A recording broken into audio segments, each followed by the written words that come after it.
kama fi sahih. Et lors d'une expédition à son retour, il s'est accoudé sous un arbre. Et voilà que le prophète alayhi salam avait accroché son épée au-dessus de l'arbre. Et voilà qu'une personne est arrivée du camp ennemi et a saisi l'épée du prophète alayhi salam, l'a pointée vers le prophète alayhi salam et il lui a dit, alors que le prophète fut réveillé, alors qui te sauvera maintenant? Le prophète alayhi salam a dit, Allah, mon Seigneur. L'épée est tombée. Le prophète alayhi salam a repris l'épée et l'a pointée vers lui, lui a dit, et maintenant, qui te sauvera? Et la personne a dit, oh Mohammed, sois meilleur preneur. Le prophète alayhi salam dit, si je te libère, est-ce que tu attestes qu'il n'y a de divinité qu'un Dieu unique et que je suis le prophète et l'envoyé d'Allah? Il dit non. Par contre, une chose, je te promets et je prends l'engagement ici de ne jamais te combattre. Le prophète alayhi salam dit, ok, pas de problème. Est-ce qu'il lui a imposé d'embrasser l'islam alors qu'il avait l'épée devant lui et qu'il voulait le tuer?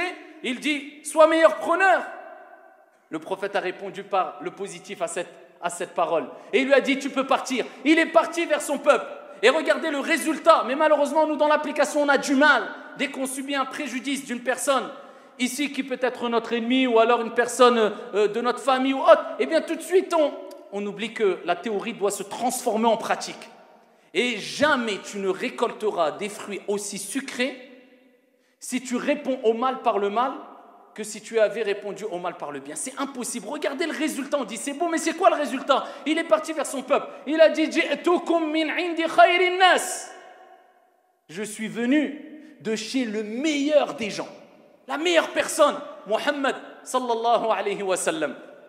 Ça, c'était le comportement du prophète alayhi salam qui a gagné les cœurs quand il a fait Fathu Mecca. Il est rentré à la Mecque alors qu'ils l'ont persécuté, alors qu'ils lui ont porté préjudice, alors que des compagnons sont morts, alors qu'ils ont tué femmes, ils ont tué enfants, ils les ont boycottés pendant des années après, plus d'une dizaine, quinzaine d'années après. Le prophète alayhi salam, fier de ses principes, sans jamais vouloir répondre au mal par le mal, il rentre à la Mecque. Alayhi afdalus salatu wa askat taslim. Et quand il rentre à la Mecque, il exhorte les personnes qui sont à la Mecque. Et il leur dit, que pensez-vous que je ferai de vous? Quel est votre avis? Que ferai-je de vous maintenant? Ils ont dit, le meilleur, ô Mohammed. La meilleure des choses. Tu es l'honorable, le frère honorable, fils du père honorable. Et le prophète alayhi salam leur dit, aucun blâme sur vous aujourd'hui. Antumut tulaqa, vous êtes tous libres. Alayhi salatu wassalam.